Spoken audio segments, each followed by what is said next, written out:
welcome back, everybody. And whereas during the morning we've discussed mainly the past and the rise of humankind to its current position of power, in this afternoon session we will try to look a bit into the future and see what is ahead of humankind in the coming decades and generations. And a lot of what I'm going to say will be based on the new technological breakthrough, technological innovations of the 21st century, technologies such as genetic engineering, nanotechnology, and artificial intelligence. But as a historian, I'm interested in technology not for its own sake, not in its technical aspects, but more in its historical implications. What will it do to our society, to our politics, to our culture, even to our religion and our view of the world? This will be at the center of interest of today's afternoon classes. And we would first like to discuss some of the implications, of the social implications for the human society, and in particular to the relations between different human groups, between different countries, between different classes. And the concept that will be central to this class is the concept of equality and inequality. For most of history, since the agricultural revolution, for the last 10,000 years, inequality was the historical norm. Most societies, most cultures, most kingdoms and empires were based on strict hierarchies between human beings. There were hierarchies between kings and subjects, between the nobility and the common people, between the rich and the poor. There are hierarchies between different races, between different ethnic groups, between genders, even within families. There are hierarchies between the parents and children, between husband and wife. So inequality was for thousands of years the historical norm, and most people in most societies thought that inequality was actually quite natural and inevitable. What happened during the last century or two, especially in the 20th century, that perhaps for the first time in human history, equality became maybe the most important value, not only in a single society or a single country, but all over the world. And you can tell the history of the 20th century to a large degree as the history of overcoming inequality, as the history of breaking down most of the traditional hierarchies, the hierarchies between classes, between castes, between countries, between races, even between genders. Not that in 2000, humankind or human society was completely equal, far from it. But still, compared to the situation in the 19th century, compared to the situation in previous centuries, the human society in the end of the 20th century and in the early 21st century is perhaps the most equal ever, at least since the agricultural revolution. However, as we now look to the future, to the 21st century, what we see is that history might be going in reverse, at least when it comes to questions of equality and inequality. Many of the gaps that were narrowed down during the 20th century are now reopening, and they may open to become much bigger, much larger gaps than ever existed before. First of all, we are talking about the reopening of gaps between different countries and between different areas of the world. In the 19th century, the gaps between different countries opened to a large extent because of a wave of technological and economic innovations, which we call the Industrial Revolution. During the 19th century, humankind mastered new powers such as the power of steam, the steam engine, and trains, and railroads, and steamships. Humankind began to master the power of oil, and electricity, and radio. And all these new powers enabled humankind to start producing more products, cheaper products, more efficient products, to start producing more food, textiles, vehicles, weapons. This was the Industrial Revolution. However, the new powers of the Industrial Revolution were not divided equally between all the people of the world, not divided equally between all the countries and the societies. Very few countries, such as Britain and France and Germany, and later Japan and the United States, they led the way. They industrialized first. They gained control of the new powers of modern industry. Most other countries, most other areas remained behind. Countries like China, like India, like much of the Middle East and Africa and South America, they remained behind.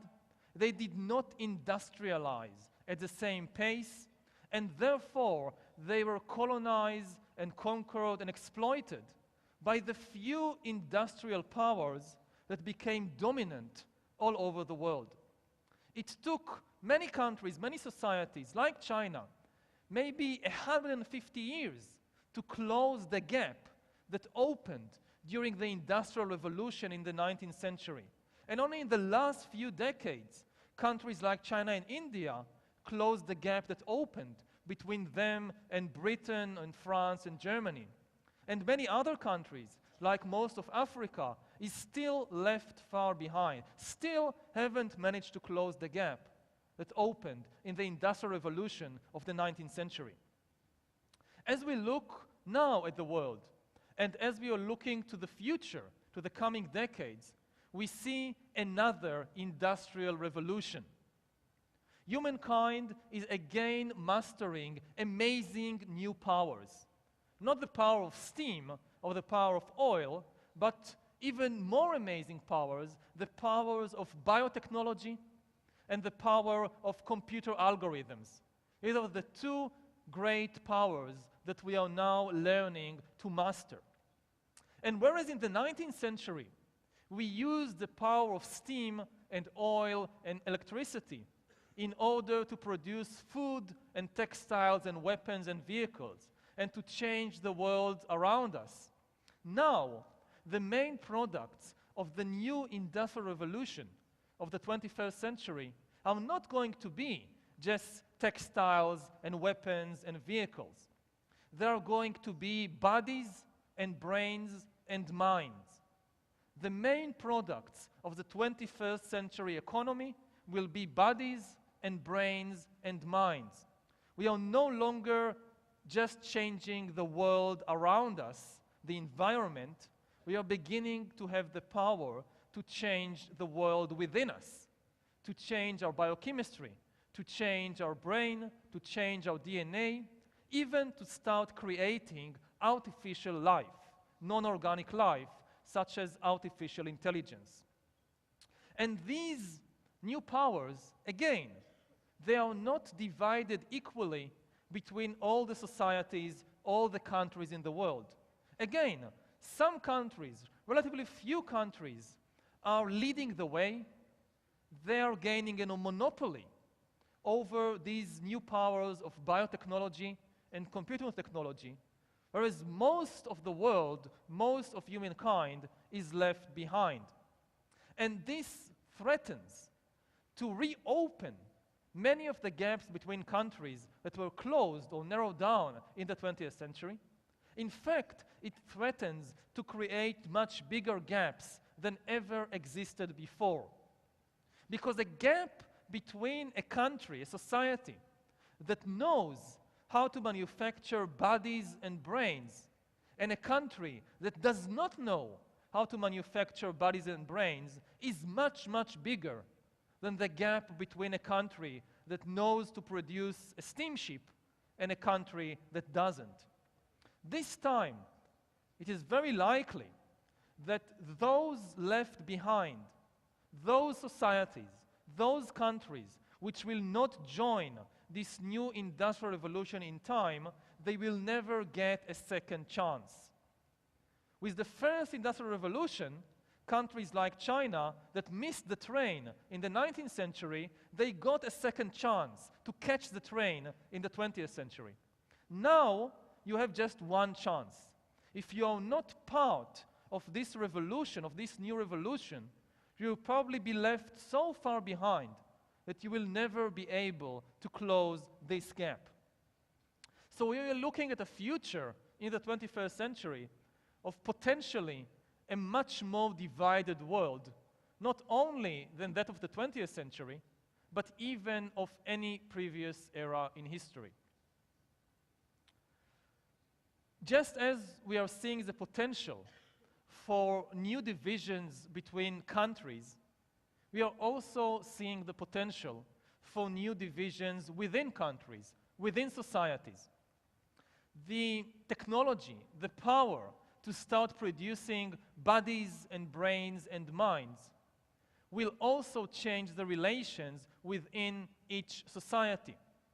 Up till today, all differences within a human society, let's say between the rich and the poor, were only differences in their legal status, in their economic abilities, in their political and legal abilities, but they were not translated into biological terms. There were no real biological differences between the rich and the poor, between the king and the peasant. The child born to a kingly family, to a royal family, was not superior in any biological way to a child born to, like this, Henry VIII of England. The children born to him were not superior in any significant way to the children that were born to peasant families in England under his rule. The king may have imagined that I and my children are superior, but this was not true. In terms of the real biological, physical, and cognitive mental abilities, there was no difference between the king and the simple peasant. This, however, is about to change, or may change, in the 21st century, because we now have the technology, or the rich, the elite, will have the technology to start changing their own bodies and brains, to start changing their children in such a way that for the first time in human history, we might see the creation of different biological castes. There will be not only legal and social and political differences between the elite and the masses of the people. There might be, for the first time, real biological differences. Differences in abilities of the body and of the brain and of the mind. Even death, which for most of history was the great equalizer, the greatest equalizer of all, may no longer be equal. Throughout history, death was the great equalizer in the sense that everybody had to die. If you are a poor peasant in 18th century China under the Qing dynasty, so you see yourself and you see the Qing emperor, he is so powerful, he is so rich, but you know, he is also going to die, just like me. In this sense, at least, the emperor and me are equal. We are both going to die. And maybe after we are dead, if I believe in this religion or that religion, maybe after we are dead, each of us will get what he deserves according to what we did while we were alive. So death was the great equalizer. And people in all societies, in China, in Europe, in India, they consider death to be a kind of the natural condition of human being. We die, people believed, because God said so, or because these are the laws of nature. When God or nature created human beings, they created them as mortal beings. And nothing we can do can change that. This was the basic conception of death. This is now changing. Because of the new technologies, more and more scientists are starting to say openly that death is not the destiny of humans, Death is not the command of a great God. Death is just a technical problem. Why do people die? Say more and more scientists and even business people. People don't die because God said so. People don't die because these are the laws of nature. People always die because of some technical problem. Like the heart stops pumping blood, or some main artery is clogged by fat, so oxygen is not getting through. Or maybe cancer is spreading in the liver, so you die. It's all technical problems. And according to modern science, every technical problem has a technical solution. Maybe we don't know the solution yet, but if we invest enough time and enough money, we can find technical solutions to all the technical problems. If you want to overcome death, you don't have to wait for God to do some miracle. A couple of geeks in a laboratory can do it if you give them enough money and enough time. Until a few years ago, this may have sounded like science fiction or like the fantasies of some teenager. But today, very serious scientists are openly saying that the main aim of modern science is really to overcome old age and death, and more very serious business people are taking this idea of overcoming death as a serious business enterprise. The corporation of Google, one of the biggest and most powerful in the world, 2 years ago, established a sub-company called Calico, whose stated aim is to overcome death. This is why you have here the front cover of Time magazine from when it was established, asking, can Google solve death? So these are very serious people who are now thinking about overcoming death. But of course, the treatment, the technology that may enable us to extend human life and overcome old age and death, at least at first, is likely to be very expensive, not within the reach of the majority of humans. And therefore, we might see a situation in which only the rich are able to overcome old age and death and live to be 120, 150, 200 years old, whereas the masses of the poor across the planet are continuing to die. Now, even death will no longer be equal, which will probably cause immense anger among the poor. Up till now, the poor comforted themselves with the thought that yes, there is inequality, but at least everybody dies in the end. To think that we are going to die, but the rich people are going to live indefinitely, this will cause immense anger among the poor, and is also likely to cause a lot of anxiety among the rich. Because when you think that you're going to die anyway, you are willing to take risks in your life. Like, I live in Israel, I got an invitation to come to Beijing and give this lecture, so I took a plane and I came over here to Beijing. It's quite risky. All kinds of things may happen to me on the way, but I say to myself, well, I'm going to die anyway someday, so it's not, the odds, the risk is not too great. But if a person imagines that he or she may live indefinitely, however, if there is some accident, like the plane crashing, I'm going to die and nothing can bring me back from the dead, the willingness to take risks, the ability to face dangers will be very, very limited. So the poor would be very angry, whereas the rich will be extremely anxious about any little tiny danger that might threaten them. So it might not be the best life, the best existence. Now, when doctors and experts and scientists are confronted with such a scenario of humankind splitting into biological castes and the new biotechnology creating immense new gaps between different social classes, their usual response is to say that, oh, this will not happen because we have the experience from the 20th century, that back in the 20th century too, you had a lot of medical and biotechnological breakthrough, And many of them began with the upper classes in the most advanced industrial nations, but they did not remain limited to these classes or to these nations. They gradually spread and benefited everybody. For example, vaccinations or antibiotics were at first available only to the upper classes and middle classes in countries like Britain or France or Japan, but they gradually spread all over the world, and today even the poorest people in the poorest nations benefit from the help of vaccinations and antibiotics. So many experts say this will happen again in the 21st century, and we don't need to worry about rising inequality as a result of the new biotechnology. This could be true, of course. Nobody can really predict the future. Everything I'm saying to you now, and I will say in the next hour or so about the future, it's not a prediction, it's not a prophecy. They are just possibilities.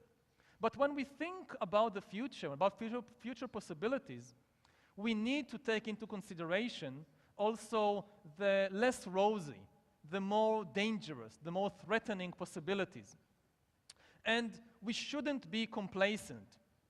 We shouldn't think that just because something happened in the 20th century, it will repeat itself exactly in the 21st century. Actually, there are good reasons to think that the nature of medicine is changing, and whatever happened in the 20th century will not repeat itself in the coming decades. First of all, medicine is undergoing a tremendous revolution in its very nature and in its aim. Up till now, the main aim of medicine, at least in many parts of the world, was to heal the sick. Now, more and more medicine is interested not in healing the sick, but in upgrading the healthy. Healing the sick starts with the idea that there is some universal human norm of health. And if somebody falls below this norm, then he is sick or she is sick. And the aim of medicine is to help this person come back to the norm. So by definition, this is an egalitarian project. It aims to give everybody around the world the same standard, normal health. In contrast, upgrading the healthy, which is what more and more medicine is aiming to do, is not an egalitarian project. It's an elitist project.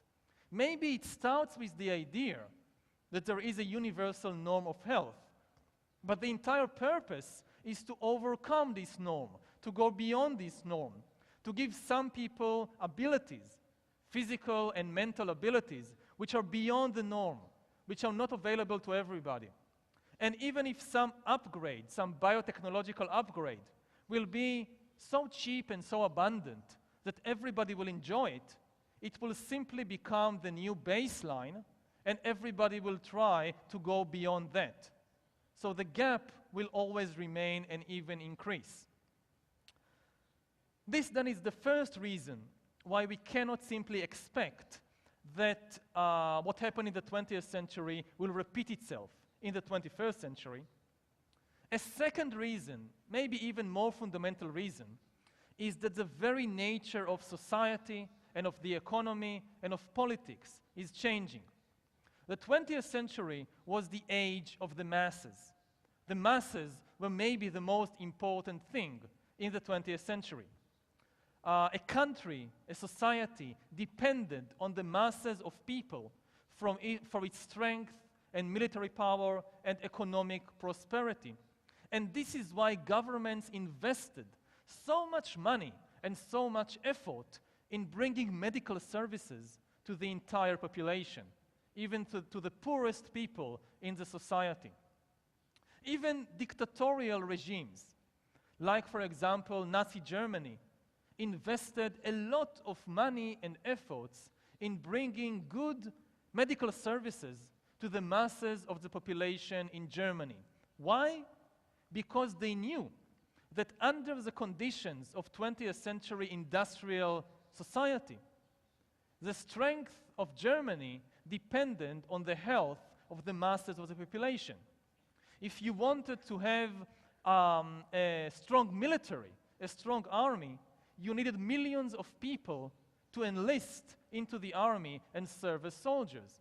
Similarly, if you wanted to have a strong economy, you needed millions of workers to work in the factories and in the offices. And if they are sick, they can't come to work, they can't fight. So even dictatorial regimes like Nazi Germany, they had a very strong incentive to invest in the health of the masses of the population. This was the basis for mass medicine in the 20th century. But this is now changing. These conditions are now changing. We are now leaving behind us, perhaps, the age of the masses, the time in history when the masses of the population was the basis for power and prosperity. We are seeing it, first of all, in the military sphere. Whereas the most powerful and advanced armies in the 20th century were based on recruiting millions and millions of common people to serve as soldiers in the armies. These were the armies of the two world wars. Now, the most advanced armies in the world, the most advanced militaries, they are not recruiting millions of people to serve as soldiers. No. They more and more rely on sophisticated technology, like cyber warfare, or like drones that are not even flown by humans. They are autonomous to a large degree. And still, of course, some humans are being enlisted to the army. You still need some soldiers, some experts, but you need relatively few numbers, small numbers, of very expert people, very capable people, either in special forces or the people who know how to manufacture and use the sophisticated technology. So you need high quality people and you need technology, but you need far less the masses of the common population to serve in the army. The same thing might be happening also in the civilian economy and will happen more and more in the coming decades. The same way that humans have been losing their military value, so also most humans might lose their economic value. As artificial intelligence and computers and robots outperform us in more and more tasks, they may push humans, most humans, out of the job market.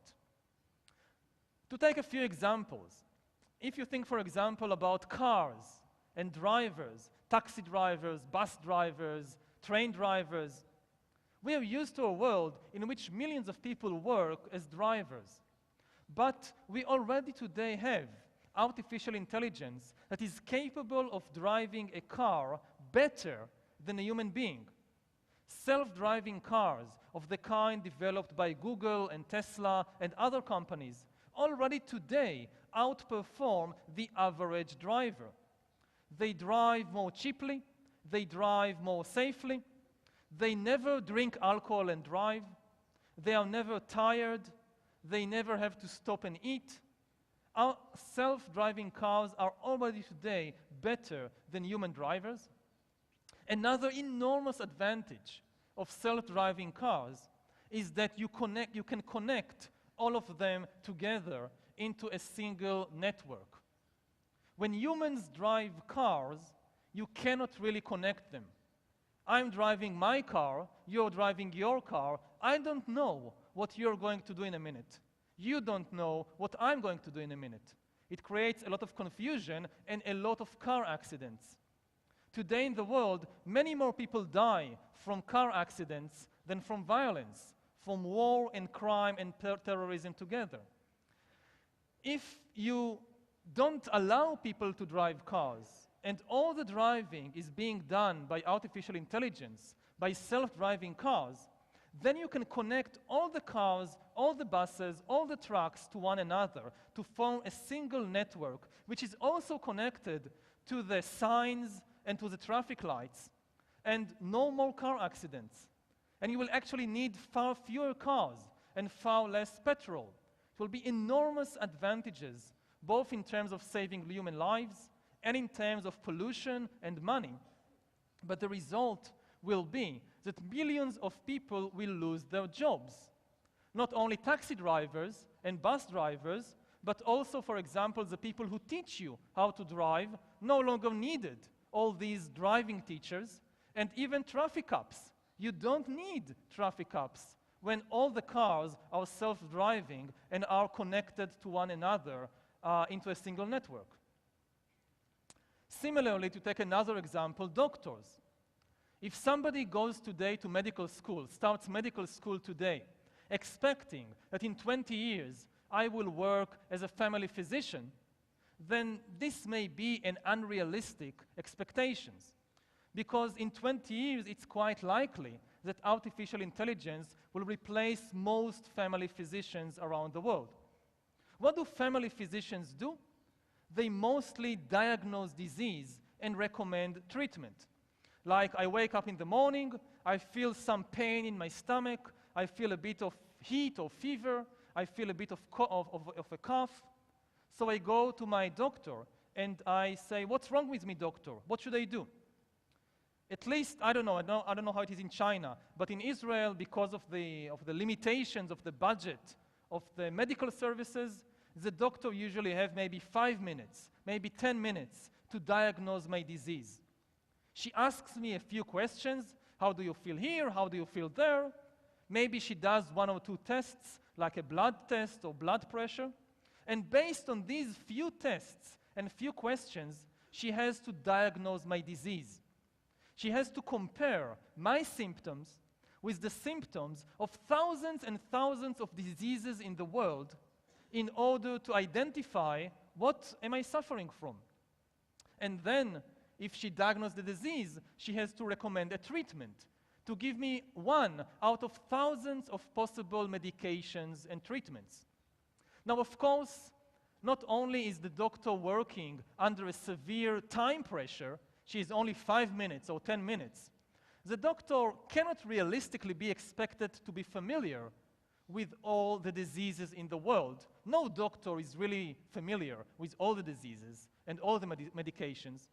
No doctor can be updated every day or every week with the result of every new medical research.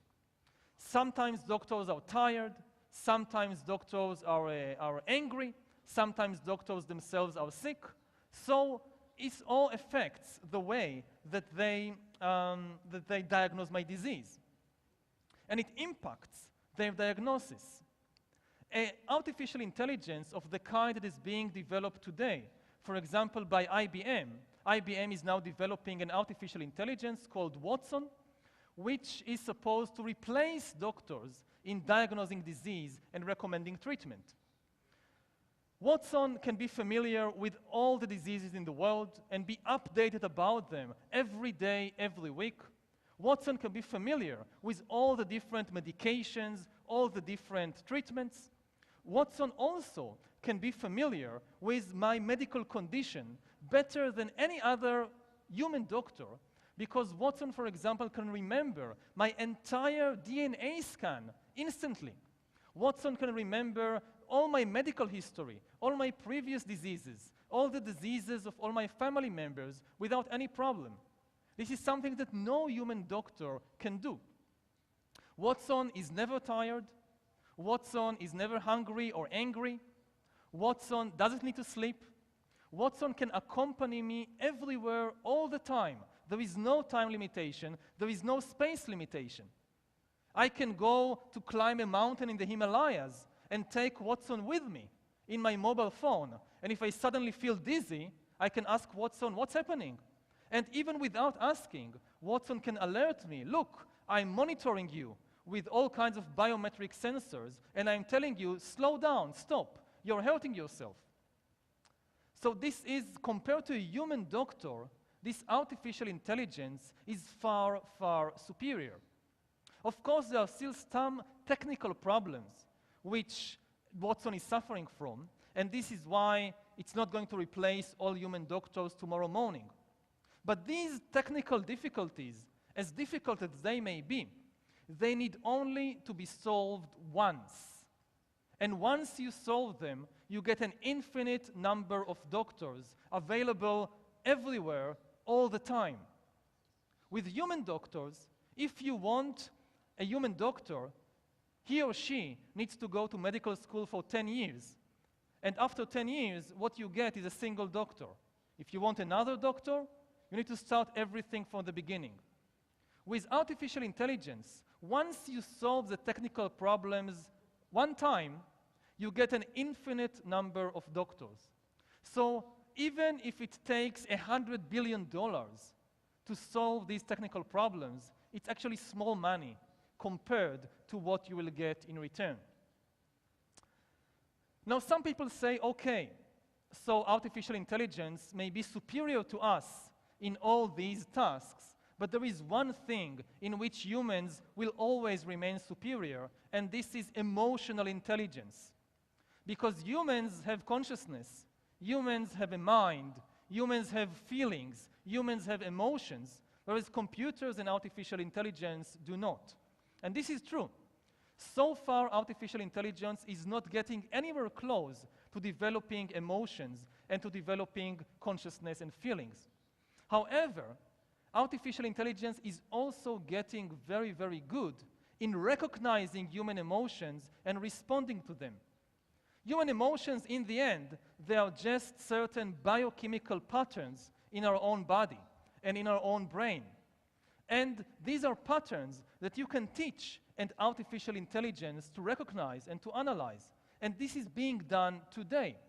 Already today, AI, artificial intelligence, is better than human beings in recognizing emotions by watching human faces and facial expressions.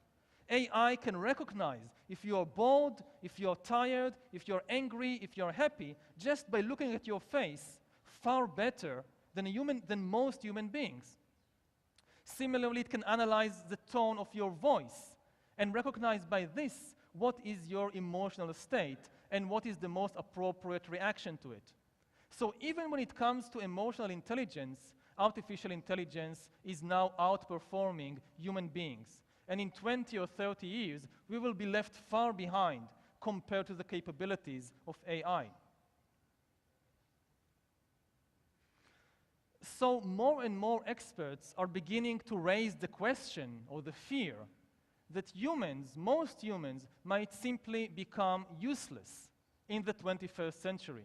They might become useless not only for the military, but also for the civilian economy. Of course, there will be new jobs. People say, yes, all jobs will be taken over by computers and robots and AI, but new jobs will be created. However, and this is true, of course, there will be many new jobs that today do not exist. For example, designing artificial reality.